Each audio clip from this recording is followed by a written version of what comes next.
다 함께 묵상기도로 6월 26일 주일 예배를 하나님 앞에 드리겠습니다. 내가 여호와를 항상 내 앞에 모시며 그가 나의 오른쪽에 계심으로 내가 흔들리지 아니하리로다. 이러므로 나의 마음이 기쁘고 나의 영도 즐거워하며 내 육체도 안전히 살리니 이는 주께서 내 영혼을 수월에 버리지 아니하시며 주의 거룩한 자를 멸망시키지 않으실 것임이니이다. 주께서 생명의 길을 내게 보이시리니 주의 앞에는 충만한 기쁨이 있고 주의 오른쪽에는 영원한 즐거움이 있나이다. 아멘. 언제나 우리를 지키시고 생명의 길을 보여주시는 아버지 하나님, 오늘도 아버지 앞에 모여 예배하게 하시니 감사합니다. 우리가 하나님께 예배하는 이 시간, 우리 마음에 기쁨이 충만하게 하여 주시옵시고 늘 보호하시는 아버지의 보호하심을 느끼는 시간 되게 하여 주시옵소서. 감사합니다. 주님, 예수님의 이름으로 기도하옵나이다. 아멘. 한 목소리로 하나님을 찬양하겠습니다. 우리가 함께 부를 찬송은 찬송가 305장입니다.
우리가 함께 기도하는 시간을 갖겠습니다.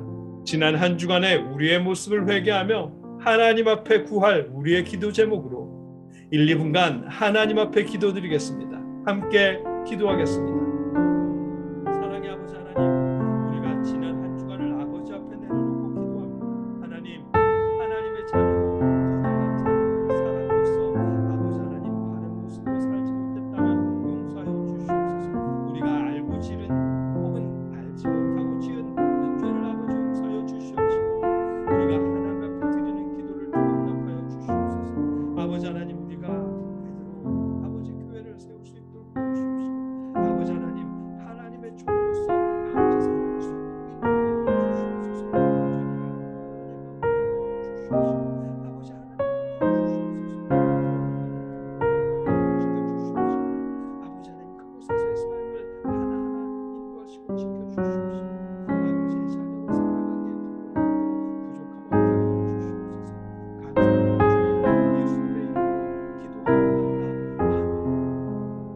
언제나 우리의 기도를 들으시는 아버지 하나님, 이 시간 아버지 앞에 드리는 기도도 하나님 들어 응답하여 주시옵소서. 하나님 기도가 응답되는 기쁨을 누리게 하여 주시옵소서. 감사합니다. 주님, 예수님의 이름으로 기도하옵나이다. 아멘. 사도신경으로 신앙 고백하겠습니다. 나는 전능하신 아버지 하나님 천지의 창조주를 믿습니다. 나는 그의 유일하신 아들 우리 주 예수 그리스도를 믿습니다. 그는 성령으로 잉태되어 통정녀 마리아에게서 나시고 본디오 빌라도에게 고난을 받아 십자가에 못 박혀 죽으시고 장사된 지 사흘 만에 죽은 자 가운데서 다시 살아나셨으며 하늘에 오르시어 전능하신 아버지 하나님 우편에 앉아 계시다가 거기로부터 살아있는 자와 죽은 자를 심판하러 오십니다. 나는 성령을 믿으며 거룩한 공교회와 성도의 교제가 죄를 용서받는 것과 몸의 부활과 영생을 믿습니다. 아멘. 이어서 함께 하나님의 말씀을 나누겠습니다. 지난주는 출애굽을 위한 10가지 재앙 중에 10번째 재앙을 예고하시는 본문이었습니다. 어떻게 보면 무섭고 끔찍한 재앙이었지만 이스라엘 백성에게는 이스라엘의 구원을 위해 노력하시는 아버지 하나님의 능력이었습니다. 이집트의 무서운 재앙을 예고하셨지만 하나님의 자녀인 이스라엘 편에서는 든든하신 아버지 하나님의 모습이었습니다. 지난주에 나눈 말씀입니다. 오늘 본문은 10번째 재앙을 앞두고 이스라엘에게 이 날을 기념하여 지키라고 말씀하시는 내용입니다. 본문은 출애굽기 12장 1절로 10절까지의 말씀입니다. 한 목소리로 함께 읽겠습니다. 여호와께서 애굽 땅에서 모세와 아론에게 일러 말씀하시되 이 달을 너희에게 달의 시작 곧 해의 첫 달이 되게 하고 너희는 이스라엘 온 회중에게 말하여 이르라. 이 달 열흘에 너희 각자가 어린 양을 잡을지니 각 가족대로 그 식구를 위하여 어린 양을 취하되 그 어린 양에 대하여 식구가 너무 적으면 그 집의 이웃과 함께 사람 수를 따라서 하나를 잡고 각 사람이 먹을 수 있는 분량에 따라서 너희 어린 양을 계산할 것이며 너희 어린 양은 흠없고 일련된 수컷으로 하되 양이나 염소 중에서 취하고 이달 열 나흔 날까지 간직하였다가 해질 때에 이스라엘 회중이 그 양을 잡고 그 피를 양을 먹을 집 좌우 문설주와 임방에 바르고 그 밤에 그 고기를 불에 구워 무교병과 쓴나물과 아울러 먹되 날것으로나 물에 삶아서 먹지 말고 머리와 다리와 내장을 다 불에 구워 먹고 아침까지 남겨두지 말며 아침까지 남은 것은 곧 불사르라. 아멘. 하나님은 이제 10번째 재앙이 행해질 그 달을 이스라엘 백성들의 시작이 되는 날로 삼으라고 말씀하십니다. 해의 첫 달이 되게 하라고 말씀하십니다. 이 달을 너희에게 달의 시작 곧 해의 첫 달이 되게 하고 아멘. 어떻게 들으면 새해 첫 달 첫 날이 되게 하라는 말씀처럼 들립니다. 그러나 유대인의 새해는 9월에 시작하고요. 오늘 본문에 나오는 6월절은 우리 기독교인의 부활절과 같은 주간에 행해집니다. 여러분도 기억하시겠지만 예수님께서 제자들과 6월절 만찬을 함께 나누신 날 밤에 잡히셨습니다. 밤새 재판을 받으셨고 이른 새벽에 십자가에 달리셨습니다. 안식 후 첫날에 부활하셨습니다. 그러다 보니 유대인의 6월절과 기독교인의 부활절이 같은 기간에 행해집니다. 6월절은 유대인의 새해가 아님에도 하나님께서 이 달을 해의 첫 달이 되게 하라고 말씀하신 것은 그들의 삶의 기준이 되게 하라는 말씀입니다. 6월절로부터 그들의 삶이 시작하도록 이 날을 기억하고 기념하라는 것입니다. 아직 출애굽이 이루어진 것은 아닙니다. 10번째 재앙, 이집트 사람들의 장자의 죽음 역시 아직은 일어나지 않았습니다. 장자의 죽음이 일어나기 전이지만 하나님은 이제 일어날 일들을 기억하라고 말씀하신 것입니다. 하나님께서 당신의 백성들을 구원하시기 위해 보이셨던 모든 기적과 특히 10번째 기적을 통해 하나님의 장자 이스라엘을 구원하신 일, 구원의 방점을 찍으신 그 날을 기억하고 기념하도록 말씀하신 것입니다. 이스라엘이 노예의 삶에서 자유인의 삶으로 바뀐 터닝 포인트가 되는 이 날을 앞으로도 계속해서 그들의 모든 삶의 기준으로 삼으라며 이 달을 너희에게 달의 시작 곧 해의 첫날이 되게 하라고 말씀하신 것입니다. 노예였던 이스라엘은 하나님으로 말미암아 자유인으로 신분이 회복되었습니다. 이 날을 대충 넘어갈 수는 없습니다. 혼자만 기념할 것이 아니라 이웃과 더불어 기뻐해야 할 날입니다. 그래서 하나님은 흠없이 깨끗한 양을 잡고 이웃을 초대하고 쓴나물과 무교병 등을 함께 먹으라고 말씀하십니다. 예식의 절차보다 더욱 중요한 것은 노예에서 자유인이 되도록 역사하신 하나님의 능력을 찬양하는 것이고, 자신들은 자유인이라는 사실을 다시 한번 자각하는 일입니다. 하나님의 이 말씀은 이미 4,000년이 지난 오늘날에도 15가지 순서를 거치며 지켜지고 있습니다. 예식 중에 반드시 당신도 과거에 노예였음을 기억하라는 말을 하고 이제 우리는 자유인이다 라는 선포가 행해진답니다. 15가지 순서가 끝나는 마지막 기도로 올해에 우리가 유월절을 지키는 존귀한 자가 된 것처럼 미래의 그날에도 이 예식을 행하도록 도와주소서라는 기도문을 낭독하고 참석자들은 한 목소리로 내년에는 예루살렘에서라고 외친답니다. 출애굽 후 4,000년이 지난 지금도 오늘 본문 말씀에 따라 그들의 삶의 기념일로 유월절을 지키고 있습니다. 세월이 오래되어서 양의 피를 문설주와 임방에 바르는 대신 손가락으로 포도주를 찍어서 테이블에 흘리는 식으로 약간의 변형은 있습니다만, 로마의 박해 속에서도 나치의 학대 속에서도 그들은 유월절을 지키며 자신들의 삶의 기준으로 삼았습니다. 세계 곳곳에 흩어져 살고 있을지라도 자신들이 살고 있는 나라의 문화를 배우는 것이 아니라 자신들은 하나님께서 자유하게 하신 자유인이라는 자긍심을 가지고 오히려 그 문화를 거스르며 유월절을 기념합니다. 어느 정도냐 하면, 여러분, 미국 플로리다 지역의 어떤 학교들에는 티처스 플랜데이라고 해서 일주일 혹은 며칠씩 학교를 쉬는 날이 있습니다. 선생님이 교육 계획을 세울 수 있도록 쉬는 날인데, 실제로는 유대인의 절기에 맞춰서 학교가 쉬는 것입니다. 유월절 절기가 되면 유대인들은 학생이든 선생이든 학교에 나오지 않거든요. 그래서 티처스 플랜데이라는 이름으로 공휴일이 되었습니다. 캐나다에는 유월절 기간이 되면 일반 마트에서 유월절에 먹는 무교병과 포도주를 팝니다.